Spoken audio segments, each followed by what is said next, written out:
All right, thank you. Perfect. Oops. All right, well, hello, everyone. Welcome to the last roundtable for 2022. Glad that all of you are able to join us this evening. A couple of reminders for tonight's meeting. If you could please put your name and unit in chat, that helps us keep track of who's getting the information back to their units. You can also use chat for any questions. If you are speaking or presenting, because not everybody knows everyone yet, if you could give your name, introduce yourself, what your role is in the council or in scouting, that just helps us all to get to know each other a little bit better. Be aware of background noise. And this month we do have Cub Scout and Scouts BSA breakouts. Joe, how are we assigning this month? Yeah, we'll open the breakout rooms. I think we'll need to do a manual Okay. assign. So those that we know, you'll get sent to the room, and there may be a few others that we need to ask. Okay, thank you. Very good. And as always, this roundtable is being recorded. So if there's anybody that would like to view it afterwards or needs the information, you can check out the roundtable webpage on the Gateway Scouting website. My name is Matt Pagliaro. I'm a Cub Master in Holman, Wisconsin, and I'm also the leader of the team that plans these roundtables. But you can see the others that help with that as well.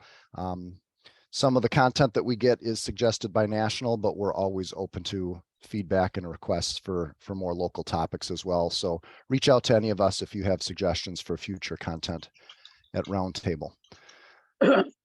All right. We have our opening.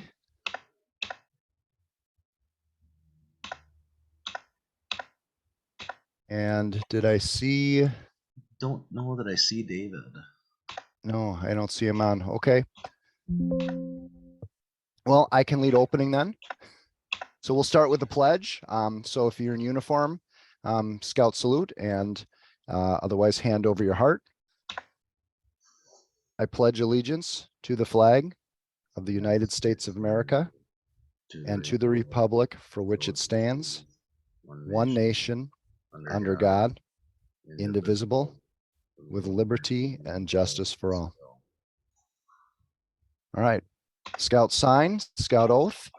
On my honor, I will do my best to do my duty to God and my country, and to obey the Scout law, to help other people at all times, to keep myself physically strong, mentally awake, and morally straight.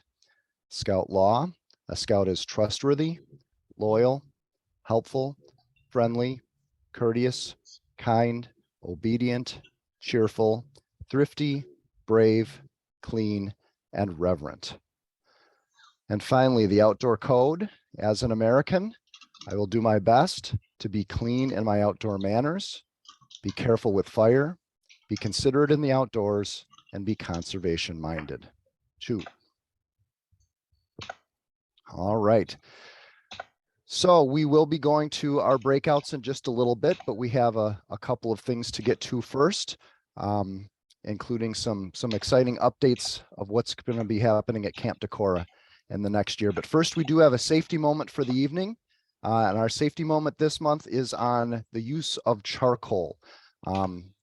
And probably the most important thing to keep in mind here is to remember that in scouting, chemical fuels are not permitted as fire starters. And so we have to find another way to start our charcoal, whether we're using that for, doing Dutch ovens or making tinfoil dinners. So a charcoal chimney is always a good option. And those can be started with either commercially available cubes that you place under the chimney after being filled with charcoal, or just simply egg carton, cardboard, toilet paper rolls, newspaper crumpled up starts it as well. Instant lighting charcoal is allowed, and that works well without a chimney. And then there are some other fire safety reminders to always remember. Always light them in a safe outside area. Never leave your fire unattended.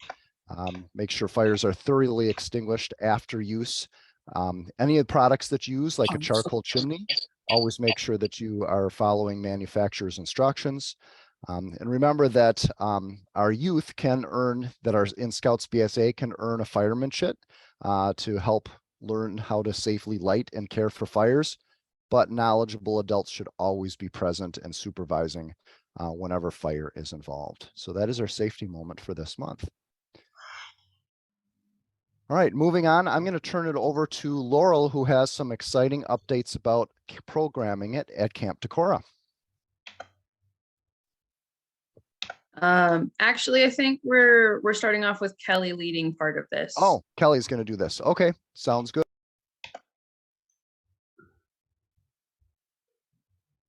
There we go.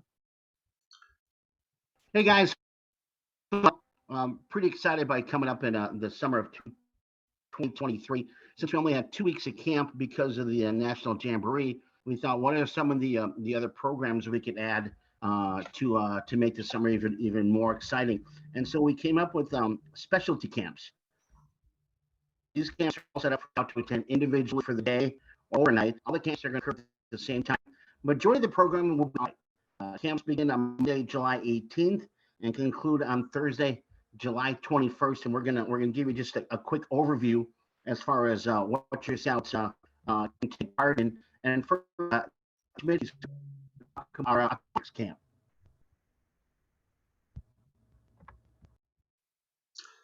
Say, Kelly, that was pretty choppy, so I'm gonna speak for you real quick. What Kelly was just sharing is the calendar's the calendar's unique this next summer with the National Jamboree, so we're using that as an opportunity to add some additional programming through a specialty camp week, which will be offered July 17 to 20, and we'll hear a little bit more about each one of those next if we want to advance the slideshow. David Schmidtke. Yes, wet and wild. So we'll be doing a number of things, starting out with swim checks and then going through snorkeling merit badge or snorkeling BSA award at the pool. And then in the afternoon, we'll be working down at the waterfront. We may continue doing some snorkeling in the pond and then kayaking and canoeing and things. The next day, our plan is to take people out to Wazee Lake in Jackson County here. It's an old iron mine, but it's used a lot for snorkeling because it's very clear water. And then possibly having some additional day trips on the Black River, possible motorboating and sailing. So just hitting a lot of the different types of watercraft and doing a lot of stuff in and on the water.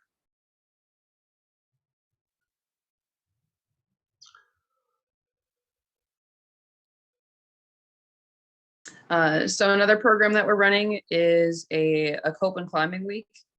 So for Project Cope, I'll be leading them through a week involving like various team building and communications type of games. We'll be going through the low cope course, climbing out at our tower, both on the outside and making use of the chimney climbs that are inside the tower. We'll go on a field trip out to the high ropes course at UWL. And then after getting practice for a few days out on our climbing wall, we'll be going on a field trip out to Devil's Lake to do some natural climbing.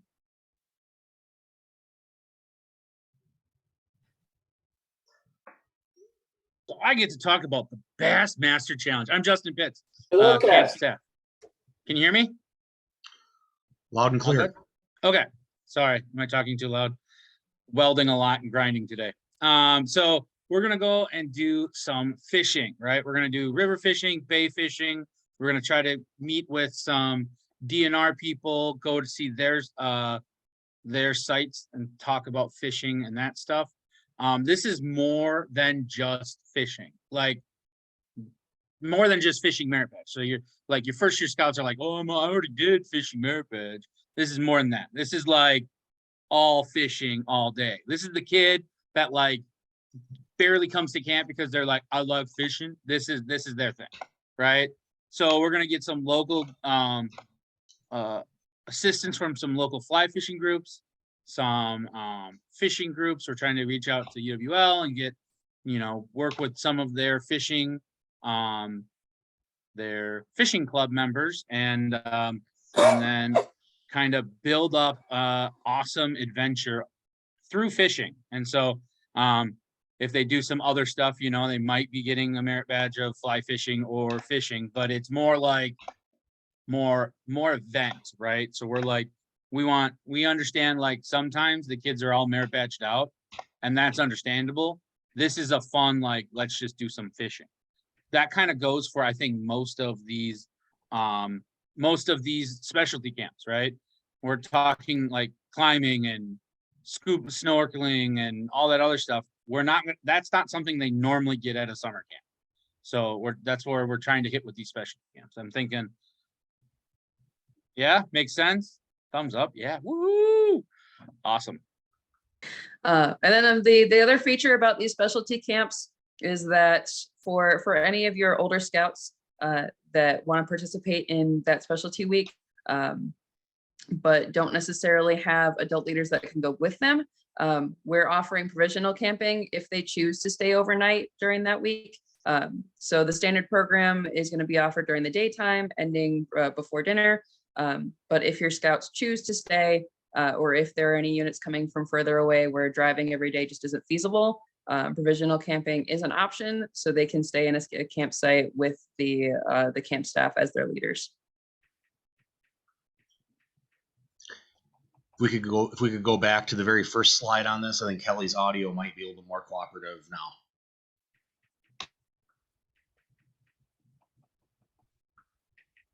Yeah, I got so excited by the specialty camp, completely forgot about summer camp 2023. Really excited by it as far as what we have going on. Made some changes this year just to strengthen the program. We eliminated our Thursday night campfire just to open up the program areas a little more. Our nightly patrol competitions are going to be rotated through the different program areas. Trade post is something we're really excited by. We're taking the trading post, the old trading post, and making it the trade post, and we're offering electricity, plumbing, and graphic arts merit badges, as well as welding that Justin's been doing for a while. So a little bit more of that technology end of it will be up in the trading post, which will now be the trade post. Campsite cooking is just going back to Wednesday night only, and we're doing our older scout program called our micro checks. Monday it's our decor peak hike. Tuesday we're doing North Bend canoe trip. Wednesday an Elroy Sparta bike trip, and then Thursday the ever popular UWL high ropes course. So we're expanding out a little bit more as far as for the older adults, and for the fourth year in a row, staff retention is about 90%. It's really good because it shows the passion that the young people have for this program. It's their ones who make it fly and make it go. So we're pretty excited by the changes that we have, and once again, everything just to strengthen the program.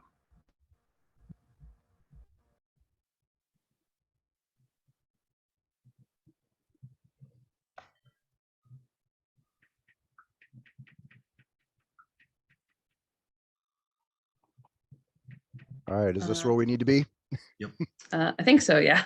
Okay. All right. So we briefly mentioned it last month, but we do have the themes in for our Cub Scout programming for the summer.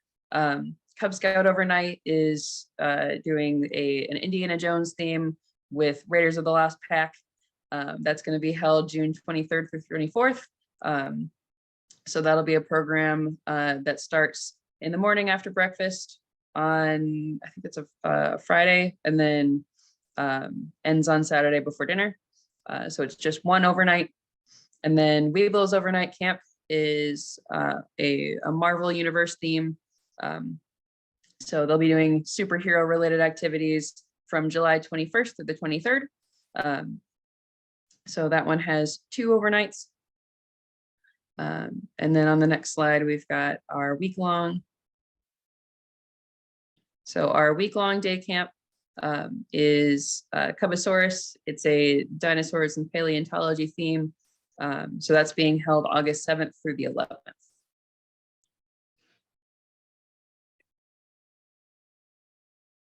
All right. Lots of fun and exciting things planned for Camp Decor next summer. Thank you for that summary. So we are going to move into our breakouts right now. And I think Joe is going to help us get everybody where they need to be. We'll open the rooms. If you're able to pick a room, go ahead and do so. And I'm going to start moving people as quickly as we can as well. Laurel, if you could remember to record Scouts BSA. Thank you.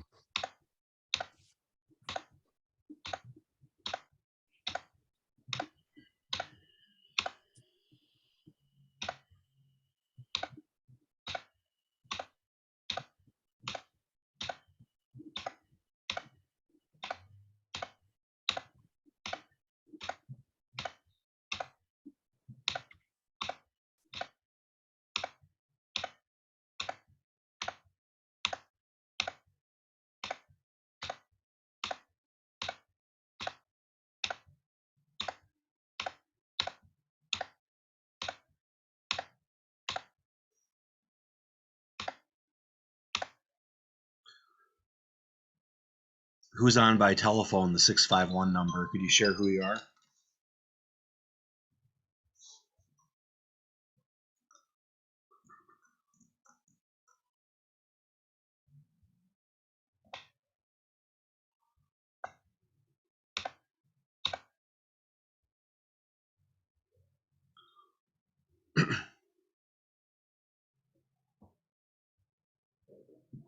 I'll go to Cub Scout and record that one. Anybody else jumping in here?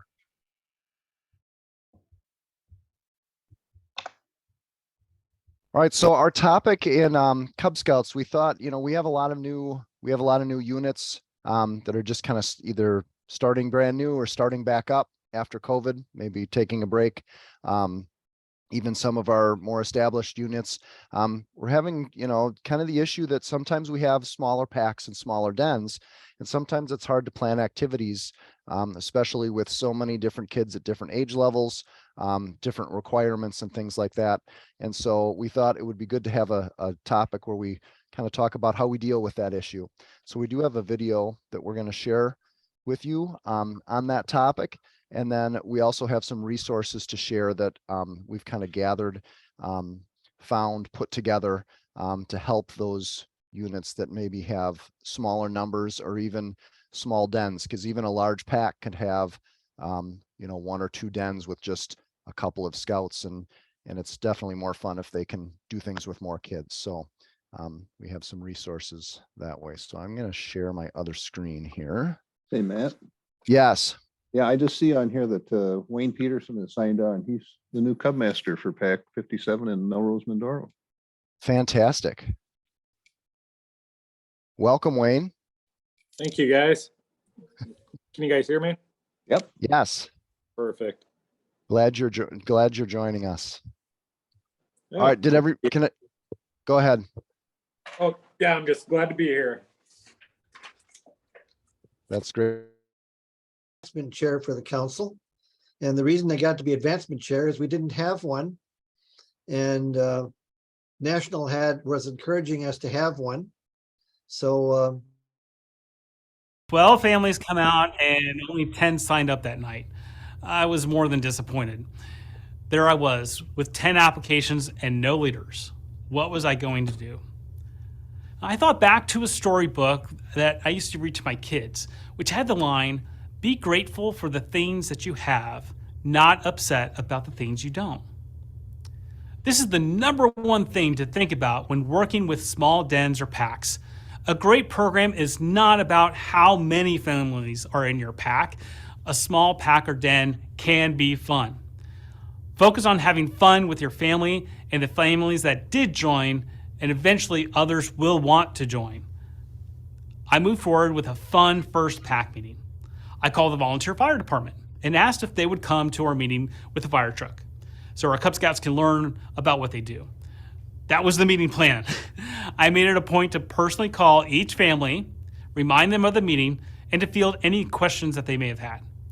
At this meeting, while the firefighters were doing all the work, I was able to spend time with each of the parents to get to know them. I learned the dynamics of each of the families. I met one dad who was the captain in the U.S. Army, and I had a feeling I had just found a new friend, but more importantly, a new PAC committee chair. This leads me to the second point. Don't do it alone. In the beginning, I was doing it all. I arranged the recruitment event. I made all the reminder phone calls. I processed all the applications and took them to the office. I called the fire department and I signed us up for popcorn fundraising. But I knew I couldn't continue doing everything myself because I wasn't doing a good job at any of it. At times, it is hard to delegate. In small packs and dens especially, we may feel like someone else can't do it as well as us, or that it's just easier to do it ourselves than to ask someone else. But here's a tip from the experts. If you had all the time in the world, you could run a small pack or den alone. But the reality is you don't have all the time in the world. If you're doing everything by yourself, everything suffers because you don't have the time to give each task 100% of your focus. You end up doing a lot of things at only 40%, and some things you just can't get to at all. In this case, what's better? A task's never getting done because you don't have the time, or delegating it to someone who does have the time to spend on it. Now, back to the newly born small pack in a rural town, where I met a dad I thought would be a great committee chair. We set a time for us to meet without distractions.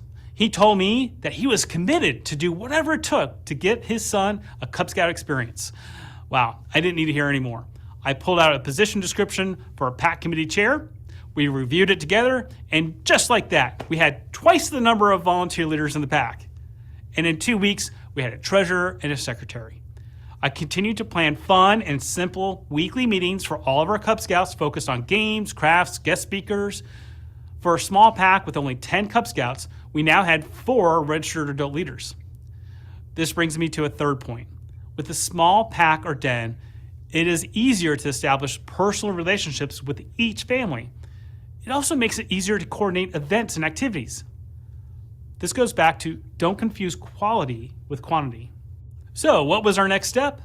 It would be easy to say that we just have 10 families. We don't need to have PAC committee meetings. We can just wing it.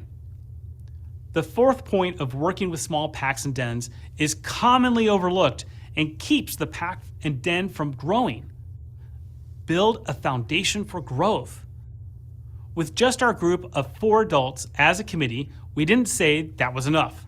We pressed on. Our first step was to set up our monthly committee meetings. And instead of calling them committee meetings, we called them parent meetings and set meeting reminders to all parents.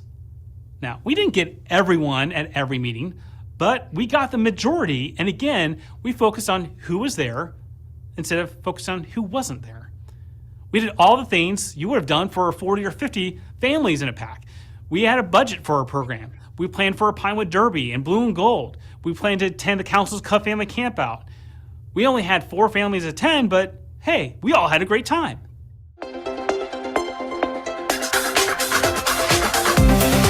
What would we do about Pinewood Derby? We didn't have the money for a track, and there wasn't a pack nearby to borrow one from. We presented this dilemma at our monthly parents meeting. And to our surprise, a dad who always came, but was always quiet, never really participating, spoke up and said, well, if you have plans for one, I can build it. This is an example of how we operated our small pack. We faced challenges together. Just because I was Cub Master didn't mean I had all the answers or had to do all the problem solving. We also didn't solve every problem we were facing.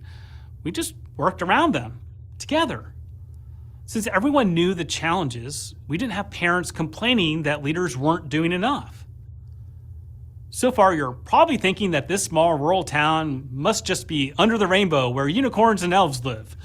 Well, let me share with you some of the real challenges we faced that first year. That perfect committee chair who was willing to do anything to provide Cub Scouting program to the son, guess who got promoted in 4 months and relocated? Our meeting location was a real issue. We didn't have full access, and for every PAC meeting, it was a traveling roadshow, loading my car with flags and program supplies and awards for every meeting. Resources from the charter partner were just not available. They wanted to help, but they didn't have the resources to do so. Over 3 years, we lost our charter partner twice. This brings us to the fifth and final point of working with small packs and dens. To paraphrase President Calvin Coolidge, nothing in the world can take the place of persistence. Talent will not. Nothing is more common than unsuccessful people with talent. Genius will not. Unrewarded genius is almost a proverb. Education will not. The world is full of educated derelicts. Persistence and determination alone are omnipotent. The slogan, "Press on," has solved and always will solve the problems of the human race. So in short, be persistent. You're not going to get everything right, but keep at it. In this case, the small little pack didn't stay small for long. The following year, we went from 10 to 25. The following year, we jumped to almost 40. And shortly after that, Troop 47 was reborn, and the community once again had a pack and troop for their families to join. Here are 5 points to keep in mind when working with small dens and packs. Number 1, focus on fun and those who are in your pack and den. Number 2, don't do it alone. Just one more person to help out can make all the difference. 3, take advantage of your size and build strong relationships with the families in your den and pack. 4th, you are small now, but build a strong foundation so your pack or den can handle growth in the future with a strong pack community. And lastly, and probably just as important, is be persistent. Keep at it. Stay focused. Quality programs that are fun for Cub Scouts and parents always grow. Now it is your turn. Consider this question for conversation with your fellow leaders. Which of the 5 points did you find to be helpful and why? All right, that's it. All right, we will discuss that question in just a moment. But first, I did want to share a couple of resources with those of you that are here. These are some things that Morgan and I, as we were kind of planning this out, came up with or found. Things that can help those small packs and dens to plan activities that everybody can do together and still might help some of those scouts achieve some of their requirements and their advancements and things like that. So I'm going to share a different screen. Okay, can everybody see this? All right, so this is actually something that Scott White put together, and we did modify it and change it a little bit because of some updates and requirements. But he shared this with the council, and Morgan had it. And so this is an outline, and it could be an outline for monthly pack meetings for the year, but you don't necessarily have to use these months here. You could ignore the months. But the whole idea here is that, you know, there's a lot of common themes in scouting, right? And, you know, a lot of the requirements that our Cub Scouts have, whether they're a lion or a tiger or a wolf or a bear or a webelow, they have similar themes and the requirements that they do. For example, just I think every rank has a hike that's required.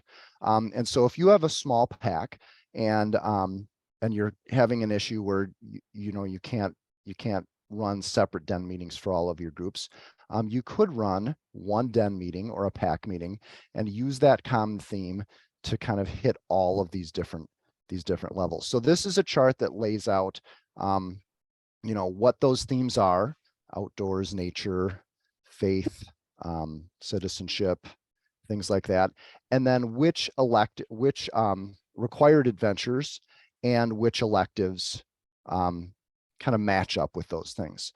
So if you do a little bit of work on the front end and you're a little bit creative, you can plan one activity and it still will work for several of your levels in your dens to get some of the requirements done. And so that's one example. We will have this available, posted on the Roundtable website. Notice that one thing to keep in mind here is that the cyber chip has been replaced with protect yourself rules, and that's a new requirement. When Scott put this together, he's got that in December. The theme for December is faith, which kind of goes along with, the fact that a lot of people are doing a lot with church that month.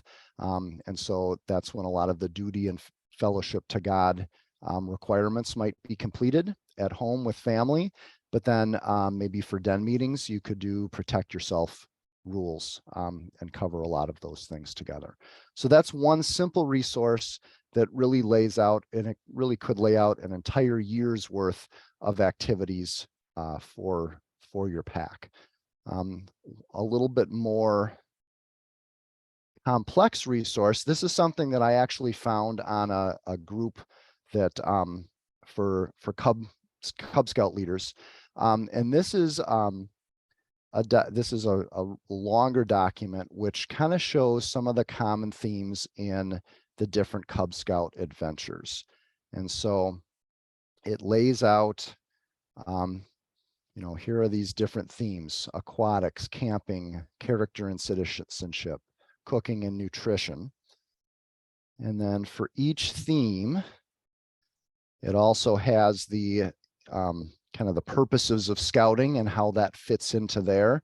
This gives a summary of all of the different required and elective adventure belt loops and pins that the scouts earn. But then it really lays out, if you do an aquatics activity with your pack, here are the different requirements that could be achieved by that. There's one for tigers, there's one for wolves, there's one for bears, and there's one for our Webelos or Arrow of Light Scouts. It also gives what all those requirements are. We did check to make sure these are all up to date. These are the up-to-date requirements that are listed here. For camping, again, here's another example of, how if you do a pack camp out, several of your scouts requirements, no matter what level they're on, could be achieving some of their requirements. So again, with some creative planning and kind of front loading with this, you could make sure that you're doing things that are fun for your scouts. They can do it together, but it's also benefiting their rank advancements. And it goes on down the list. Any questions on these two resources? Okay. One other one that Morgan asked me to share. This is just something that we use at Pack 91. Because what I found is that I would oftentimes get to a pack meeting and I would maybe have some things scribbled on a piece of notebook paper or just have things trying to remember them in my head. And I would forget about things. I would forget to bring something. I would forget to do an activity that we had planned. And then it got to be later in the meeting and it was like, oh, we were supposed to do this first. And so I put together this simple one-page meeting planner to help to keep track of all of that. And it's really helped me to stay more organized and to make sure I'm not forgetting anything. And so this could be paired with one of those other resources that I showed you. For example, if you were going to do a nature theme for the month of November, you could plan out your activities that fit all of these different requirements on here. Or if you just have some other event like the volunteer fire department coming to your pack meeting, like he mentioned in the video, you've got a spot to list your supplies, what you're doing for each part of the meeting, who is responsible for that. I've got a spot on here I use for, all right, here are the announcements that we need to give for future events coming up. We used to do our awards at the beginning, but we switched it to the end of our meetings just because it's less things for the scouts and parents to keep track of as they're doing their activities during the meetings when they get those awards. We always recognize birthdays for the month, and then we have our closing. So all of these resources I will post on the Roundtable website for anyone to take a look at and use. All right. So now I'm going to go back to our slideshow. Matt, Yes. this is Brenda. Hi, Brenda. Hi. Is that on the Gateway Area Council website? Not yet, as far as Okay. as I know. Okay. It's going to go on to the Roundtable website. So the same place that you go to get the videos and you can look at the Okay. slides. I'll have links to those resources posted.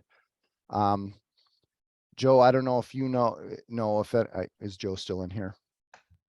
Yep, I'm still here.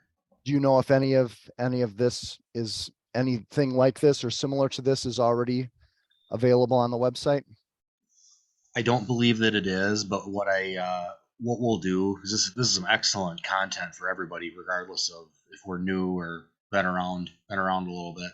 I think we'll digest this into an email that goes out to all Cub masters and committee chairs, next week. So that way Good. we can get it right in front of you. Okay. We have a Great. meeting, we have a meeting planner we hand out to the in-person Cub Scout Den leader training. That is part of our stuff from National. And yes, you do need to write things down because in the hassle of everything going on, everybody talking to you, things just slip right out your head. You forget. Thanks, guys. Yeah. Okay. Any other questions, comments about those resources? All right, so the discussion questions that were suggested in the video was to look at those points and they are up here on the slide to remember them. And maybe we'll just kind of go around the room. I think, Joe, we were planning, we probably have another 5 or 7 minutes before we jump back for our council updates. Yeah, we had 7 minutes at least, if not all the way. We could probably go 10 minutes, even go to 7:48. Okay, sounds good.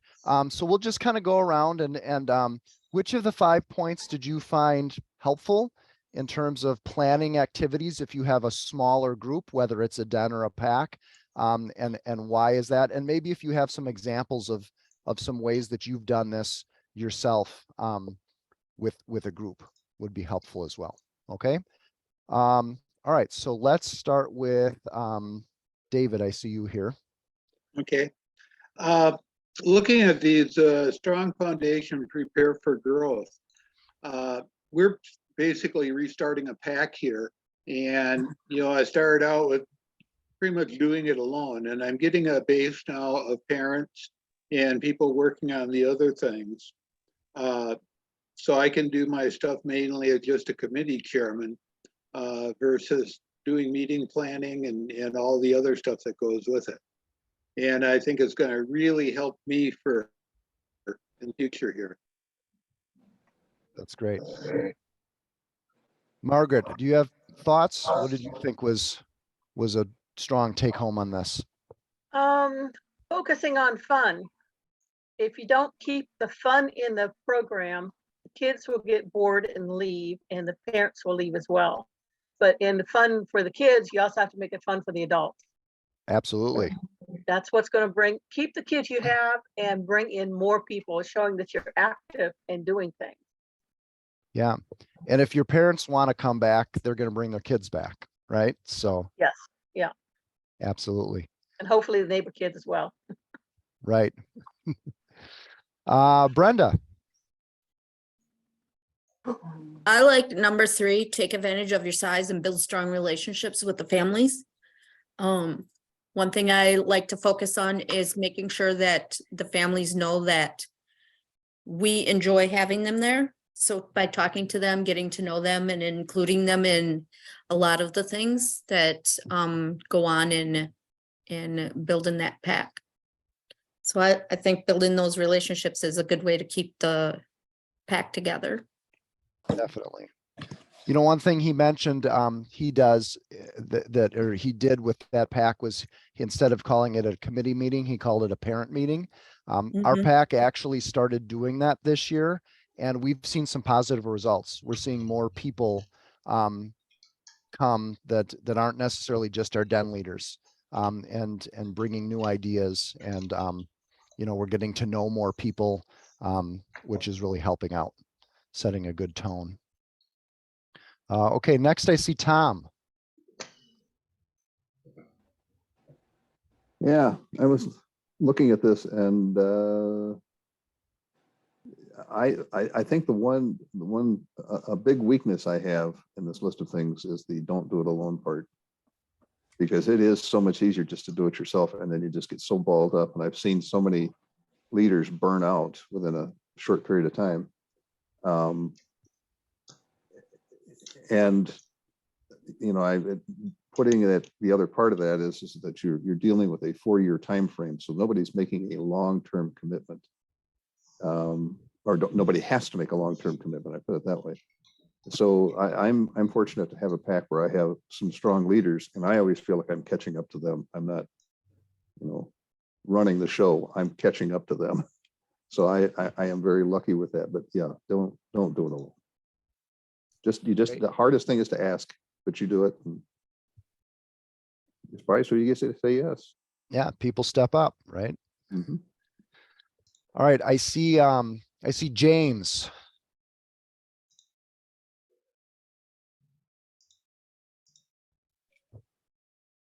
James, are you with us? All right, maybe we'll go on to, how about Kim from Pack 77? I think for us, number 4, build a strong foundation and prepare for growth. Right before COVID, we were pretty small, and we slowly kept pushing through and created a lot of fun activities for the kids, and it's helped turn us into a much bigger pack overall. All right, great. How about Lisa? All right. I think I have to go with number 2. Don't do it alone. Just one more person can make all the difference. Sometimes just asking one parent if they want to be the person that stops at the scout office and picks stuff up. You can send in the order, you can do it good, but they just need that one person to make that extra step, or one parent just to make a treat, or just I think it comes down to they have to feel like they belong to participate. So asking each person to do at least one job or one responsibility really does make a difference, and making them feel involved with that and their kids. Definitely, thank you. How about Tim from Pack 279? I would have to say number 1, focus on fun, because one thing that I always did before becoming the Cub Master was with my den, I wouldn't spend the whole meeting doing the advancement stuff, leave the last 20 minutes or so to have the den do a game of some sort, whether it's going outside, kicking a ball around or whatever it is, but having the den doing a little game at the end, that gave me some time to actually talk to the parents at the end and kind of get to know them a little bit better too. So, all right. Thank you. Wayne, I know you're pretty new to this. What do you think? Can you guys hear me? Yeah. Okay. Yeah. Probably number 1, just focusing on the fun part right now. I think if the kids are having fun, they're going to spread the word to other kids, and hopefully we'll have a lot more people to join. Yeah, I think the past 2 meetings, I think we did pretty good. With the fire department in our last meeting last week, actually all the kids got together and did Christmas ornaments. So yeah, I think slowly, I think we're going to have a nice turnout. That's good. That's good. Next, I see Mike from Pack 61. Yep. Mike, I went through. Yep. Okay. I would almost put 3 and 1 together. Being smaller, we can take advantage of being more flexible of when and where we meet, and then to get more, you know, because obviously if you know, it's like my den, if I'm missing 2 kids, that's half the den. But then make it fun, and then the kids go back to school and they talk about it with the other kids, and you know, and then they more likely that they're going to show up at the next one because they missed out on the fun stuff, which can be tricky. Some of the advancement stuff just isn't overly fun stuff to do, but right, it seems to help. And some of that stuff is hard to make up if you missed the meeting, right? So yeah, it's good to keep it fun, to keep them wanting to be there, for sure. Next, I see Neil. Hello, hello. Hello. So definitely number one, have fun. Focus on fun. It definitely spreads with the kids sharing the fun that they have in scouting. All right. And don't do it alone. That's always good advice. And I've taken advantage of that this year. We've got other parents stepping in. Are meeting it in a couple weeks. We're going to do Christmas ornaments and decorate cookies. I'm doing the cookies through work, and somebody else is doing the craft for ornaments. So take anything you can take off your shoulders so you can help plan. Right. It's always good. Yeah, and you know, likely with Cub Scouts, we're not going to be with the pack forever, right? So if it's just one person always doing it, nobody else learns the ropes, and that can actually harm the pack long term when leaders move on. So that's a really good point. I see Kate from Pack 279. Hi. Hi, Kate. I think for me, I've been thinking about a couple of different things. One is that idea of trying to get all the parents involved in some small aspect. We have Sarah White created a sign up board. I used to have sheets, and I would walk around to each family at one of our potlucks and ask them which committee they were interested in signing up for. But that idea that they're just taking on some aspect of it, and it just really, it gives them, I think Lisa was talking about this as well, and just giving them a sense of belonging and ownership, and being utilized for their talents. We had done the talent surveys in the past, and you know, sometimes those aren't overly successful, but it's about making those personal contacts. So there was a guy tonight at our committee meeting we were talking about awards, and he's like, well, are you talking about like laser printing? And he's going to do some awards for us. So Awesome. it's just finding out how to tap into what talents people have. Absolutely. All right. I know we are running short on time. Anybody that I missed? James, I don't know if you're with us, or if I missed anyone else. Right. Well, thank you, like everyone. to make a comment on the parents' meetings. Yeah, we go did ahead. a Zoom meeting for parents a couple of weeks ago, and one of the parents came up with, you know, there's a Kris Kringle parade Saturday night. Could we march in the parade? And so in just a day, they made arrangements, and we had about 10 kids marching in the parade Saturday evening. That's great. So something that just came up. Yeah, that's great. Get those parents involved, right? Because they have new ideas. They have ideas. Yep, absolutely. All right. Well, thank you everyone for your ideas. This was a good discussion, and we will make sure that we get these resources out to all of you so that you have them available to use.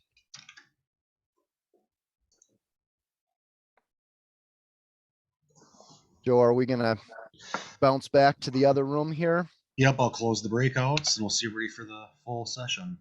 Okay.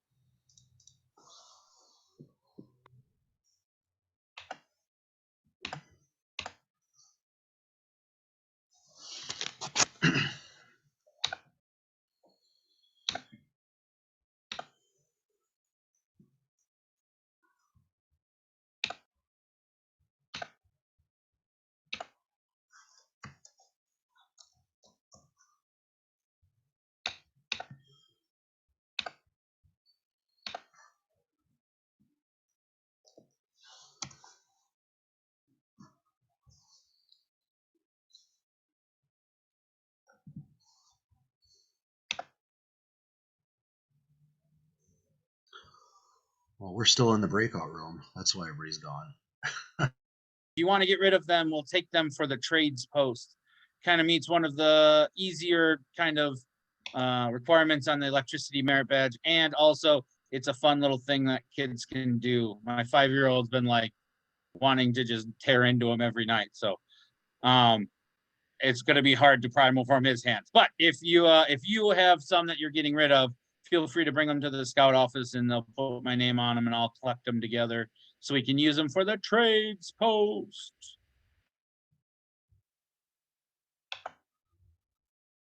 All right, everyone, welcome back. I think, do we have everyone back now from breakouts? As far as we know. All right, very good. Okay, we've got a few updates from the council. We'll move right into those. So first of all, we've got some training opportunities coming up, both for Cub leaders and Scouts BSA leaders.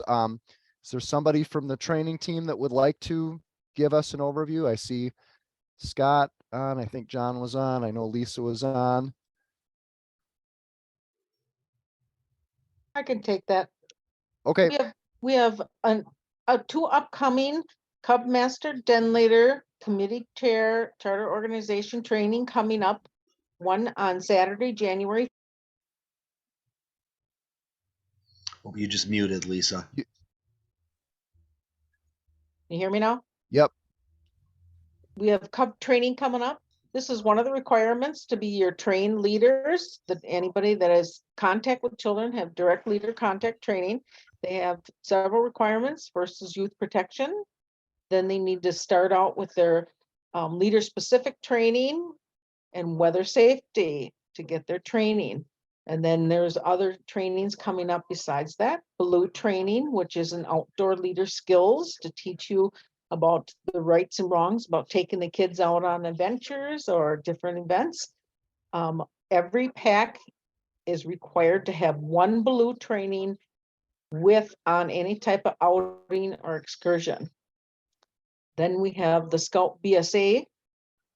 We have direct leader contact training coming up, which is the Scoutmaster and Scoutmaster specific training on Saturday, February 4th, which is Merit Badge Day. So if there's any leaders that do need that training, we will have availability to get you guys get your training besides the boys doing their merit badges. Wilderness First Aid, which is a required training to take them on some very high adventure training, such as up in Boundary Waters, or if you're going on Philmont, or if you're going on adventures. That is being held on April 29th and 30th at Camp Tacora. That is only a daytime training from like 8 to 4, unless you want to make arrangements. We can make an overnight accommodations for you if you need to, if you're traveling from long distance. And then there's the second part of the Scoutmaster Pacific training, which is your training to get your training patches, outdoor leader skills training that you need, which is offered the same weekend as Blue on May 19th through the 21st. All right. Thank you, Lisa. And if you want more information about any of these, and I think there is registration open on the Gateway Scouting Training website, and the link is there, or it's really easy to find right from the main page of gatewayscouting.org. All right, we do have some new units, as we mentioned in our Cub Scout group. Somebody gonna cover this one? I think just a welcome and exciting for us to know as an organization that we're growing in scouting. And for those of us that have been around a little bit, important to remember that we've got people that are new to things. And if we, encounter a new unit out at a council event or somewhere else, a kind face and a, hey, how's it going, always goes a long way. All right, thank you. Welcome to the new units and the volunteers that are helping with those new units as well. All right, Friends of Scouting. You've got most of the information on your screen here, but we are starting to get ready for this project. Looking for a time, February through April, that somebody could come out and do a brief 10-minute presentation with your unit. And, we use these funds to help support scouting in our area, increased marketing, program resources, and able to use this to, keep activity fees and camp fees lower than what you see in a lot of other programs or a lot of other Scout councils specifically. More information online, Gateway Scouting/FOS, or you can speak with Morgan. And it looks like there is an incentive this year to getting that scheduled. Yep, thank you, Matt. Yep, if you submit a date prior to February 24, so the date does not need to occur, but you just need to get on the schedule with us, whether it's an April 1st date or what, you'll receive a voucher for a free night of camping at a campsite out of Decorah, or a buy one, get one stay in a lodge. All right, awesome. All right, we got tubing at Fort McCoy again this year. Are there some details beyond the date that we have on the screen? Registration for this, I believe, is open. $20 per scout attendee or friend or family member. Always a great event at Fort McCoy. Easy way to arrange a pack activity for January is participating in this one. And it's a great tubing hill. It's a lot of fun. We had a question in our committee meeting about that. It's not a lot, but they do have a $17 fee for military members. Are they willing? I mean, we do have a lot of military members in scouting. Does anybody, did they check and see if they would give us a better rate? I would expect that as a military member, I would go ahead and register directly with Fort McCoy or register directly at Whitetail Ridge for that event then. I was just thinking, like when we went last year, they gave our pack. We just had to have one member and they gave our pack the discounted rate. Let's Morgan and I will look into that and see, any adjustments we'll put on the website. All right. Then we've got Polar Day Camp coming up as well. Laurel, have you got some details? A little bit. Kelly and I were just talking about this one this morning. So our date is set for February 18th. Check-in will start at 12:45 and run until 1:15. You and your scout can show up at any time during that half hour, and the kids are welcome to go sled on the hill during that half hour as well. We'll be running ice fishing. We just got some ice fishing gear donated this year. So I'm going to work with Peter on getting ice fishing set up. They can build snow forts. We'll play broom ball. They'll have a nature hike, crafts. We'll do community soup again, where everybody brings a can of non-cream soup. And then they'll be learning a little bit about cold weather emergency preparedness and cold weather first aid and ice rescues. Basically just everything that they need to know on their age level about how to prepare for the cold and for winter camping. All right. And that is $10 per youth. Is this geared toward Cub Scouts, Boy Scouts, or?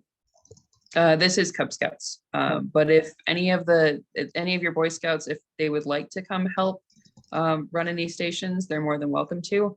It's going to be mostly the camp staff running it. And then we're having our camp staff first meeting of the year after this is over. All right. Thank you for the update. Always a fun event for the Cub Scouts and the council. All right, so a few dates to keep in mind. There was information shared about several of these, so we don't need to talk through each of them. However, one note is that Scout Night at the Children's Museum is back. I don't believe it's an overnight this year, but it is time for Cub Scouts to go and have some time there. That's at the end of March 31st. And then you can see all of the other dates. I think those were all covered during breakouts or other announcements that we had. You can always get more information from the Gateway Scouting website, and there is a search box on there where you can look for any of these events. Our next roundtable will be January 12th, and we will have our scouting community breakouts at that roundtable. And so we look forward to seeing you there, where our scouting communities can reconnect and continue planning for things like crossovers and maybe start thinking Pinewood Derby for our packs and some items like that. All right, I'm going to let Joe, take it away for a Gateway Area Council minute. Happy holidays, everybody. Merry Christmas or other celebrations that your family may be involved with. Had a chance to see scouts out and about a few different times, bell ringing and hearing about units making decorations for community events, and visiting with residents at care centers, and just really really terrific to see scouting out in the community, visible, giving back. That's a big part of what the program's all about. So if I don't see you in person in the next few weeks, please celebrate the holiday season with friends and family.